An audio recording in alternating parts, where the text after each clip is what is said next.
ಟ್ಯಾಟೂಗಳಲ್ಲಿ ಬಳಸುವಂತಹ ಇಂಕ್ಗಳಲ್ಲಿ ಈಗಾಗಲೇ 22 ಹಾನಿಕಾರಕ ಅಂಶಗಳು ಪತ್ತೆಯಾಗಿದೆ. ಈ ಬೆನ್ನಲ್ಲೇ ಆರೋಗ್ಯ ಇಲಾಖೆ ಕೇಂದ್ರಕ್ಕೆ ಪತ್ರವನ್ನು ಬರೆದು ಇದರ ಬಗ್ಗೆ ಒಂದು ಸ್ಟ್ಯಾಂಡರ್ಡ್ ಅನ್ನು ರೂಪಿಸಬೇಕು, ಗುಣಮಟ್ಟವನ್ನು ಪರೀಕ್ಷೆ ಮಾಡೋದಕ್ಕೆ ಒಂದಿಷ್ಟು ಮಾನದಂಡಗಳನ್ನು ರೂಪಿಸಿ ಅನ್ನುವಂಥ ನಿಟ್ಟಿನಲ್ಲಿ ಈಗಾಗಲೇ ಪತ್ರ ಬರೆಯೋದಕ್ಕೆ ಸಜ್ಜಾಗಿದೆ.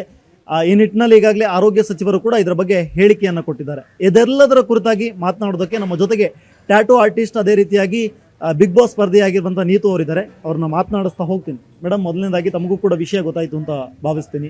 ಈಗಾಗಲೇ ಟ್ಯಾಟೂಗಳಲ್ಲಿ ಬಳಸುವಂಥ ಇಂಕ್ನಲ್ಲಿ ಸುಮಾರು 22 ಹಾನಿಕಾರಕ ಅಂಶಗಳು ಪತ್ತೆಯಾಗಿರುವಂಥದ್ದು ತುಂಬ ಡೇಂಜರಸ್ ಅಂತ ಹೇಳ್ತಾರೆ.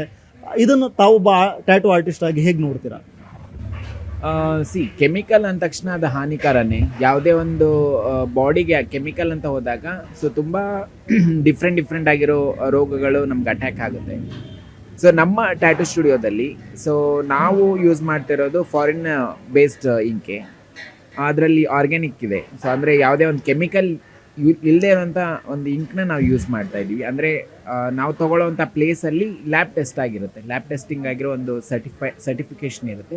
ಆ ಒಂದು ಸರ್ಟಿಫಿಕೇಷನ್ ಬೇಸ್ ಮೇಲೆ ನಾವು ಅಲ್ಲಿ ಇಂಕ್ನ ಪರ್ಚೇಸ್ ಮಾಡ್ತೀವಿ. ಇದುವರೆಗೂ ಒಂದು 13 ಇಯರ್ಸಿಂದ ನಾನು ಟ್ಯಾಟೂಸ್ ಮಾಡ್ತಾ ಇರೋದು. ನನ್ನ ಫಸ್ಟ್ ಐಡೆಂಟಿಟಿನೇ ಬೀಂಗ್ ಅ ಟ್ಯಾಟೂ ಆರ್ಟಿಸ್ಟ್. ಹಾಗಾಗಿ ಇದುವರೆಗೂ ಯಾವುದೇ ಒಂದು ಪ್ರಾಬ್ಲಮ್ಸ್ ನಮ್ಮ ಟ್ಯಾಟೂ ಸ್ಟುಡಿಯೋಯಿಂದ ಬಂದಿಲ್ಲ. ಬಟ್ ನಾ ಬೇರೆ ಕಡೆ ಅಂತ ನೋಡಿದಾಗ ನಾನು ಎಷ್ಟೊಂದು ಪ್ಲೇಸಲ್ಲೆಲ್ಲ ನೋಡ್ತೀನಿ, ಯಾವುದೋ ಒಂದು ಕೆಮಿಕಲ್ ಅಂದರೆ ಚಿಕ್ಕ ಪುಟ್ಟ ಒಂದು ಶಾಪಲ್ಲೆಲ್ಲ ಬೈ ಮಾಡಿ ಅವರು ಅಂದರೆ ಕೆಮಿಕಲ್ ಇರೋವಂತಹ ಒಂದು ವಸ್ತುಗಳನ್ನ ಯೂಸ್ ಮಾಡೋದು ನಾನೇ ಕಣ್ಣಾರೆ ನೋಡಿದ್ದೀನಿ. ಹಾಗಾಗಿ ಅದರಲ್ಲೇನು ನನಗೆ ಆಶ್ಚರ್ಯದ ವಿಚಾರ ಬರಲಿಲ್ಲ. ಯಾವಾಗ ಕೇಳ್ಪಟ್ನಲ್ಲ, ಇವಾಗ ಚಿಕ್ಕ ಪುಟ್ಟ ಫೆಸ್ಟಿವಲ್ಲೆಲ್ಲ ಇಂಕ್ನ ಯೂಸ್ ಮಾಡ್ತಾ ಇರ್ತಾರೆ. ಅದೇ ಇಂಕ್ನ ಇನ್ನೊಬ್ರಿಗೆ ಯೂಸ್ ಮಾಡ್ತಿರ್ತಾರೆ.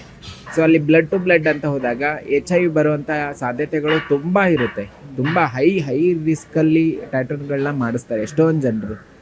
ಅದರ ಅರಿವೂ ಇಲ್ಲ ಎಷ್ಟೊಂದು ಜನಕ್ಕೆ. ಅದರ ಅರಿವೂ ಇಲ್ಲ ಎಷ್ಟೊಂದು ಜನಕ್ಕೆ. ಈಗ ಟ್ಯಾಟೂ ಹಾಕ್ಸ್ಬೇಕಂತ ಹೋಗ್ತಾ ಇರ್ತಾರೆ. ಓಕೆ, ಚೆನ್ನಾಗಿ ಕಾಣಬೇಕು ಅನ್ನೋ ಒಂದಷ್ಟೇ ಅವ್ರಿಗೆ ಆ ಒಂದು ಜ್ಞಾನ ಇರುತ್ತೆ ಹೊರತಾಗಿ ಅದರಿಂದ ಏನು ಪ್ರಾಬ್ಲಮ್ಸ್ಗಳಾಗುತ್ತೆ, ಏನು ಅವ್ರಿಗೆ ಅದರಿಂದ ಡೇಂಜರ್ ಇರುತ್ತೆ ಅನ್ನೋದು ಅದರ ಅರಿವೇ ಇರಲ್ಲ ಎಷ್ಟೊಂದು ಜನಕ್ಕೆ. ನಾನು ನೋಡ್ತಾ ಇರ್ತೀನಿ, ಅವರು ಏನು ಕೇಳೋದು ಇಲ್ಲ. ಲೈಕ್ ಗ್ಲೌಸ್ ಚೇಂಜ್ ಮಾಡಲ್ಲ, ಹಾಗೆ ನೀಡಲ್ನ ಚೇಂಜ್ ಮಾಡಲ್ಲ.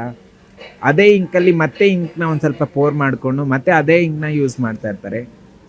ಯಾರಿಗಾದ್ರೂ HIV ಇರುವಂಥ ವ್ಯಕ್ತಿ ಅದರಲ್ಲಿ ಏನಾದರೂ ಟ್ಯಾಟೂ ಹಾಕ್ಸ್ಕೊಂಡಾಗ ಹೈಲಿ ರಿಸ್ಕ್ ಇರುವಂಥ ಚಾನ್ಸಸ್ ಇರುತ್ತೆ. HIV ಆಯಿತು, ಕೆಮಿಕಲ್ನ ಯೂಸ್ ಮಾಡ್ತಿರ್ತಾರೆ.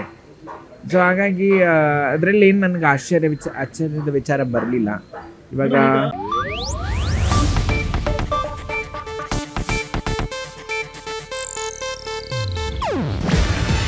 ಇದು ಏಷ್ಯಾನೆಟ್ ನ್ಯೂಸ್ ನೆಟ್ವರ್ಕ್ ಪ್ರಸ್ತುತಿ. ನೀವು ನೋಡ್ತಿದ್ದೀರಾ ಏಷ್ಯಾನೆಟ್ ಸುವರ್ಣ ನ್ಯೂಸ್.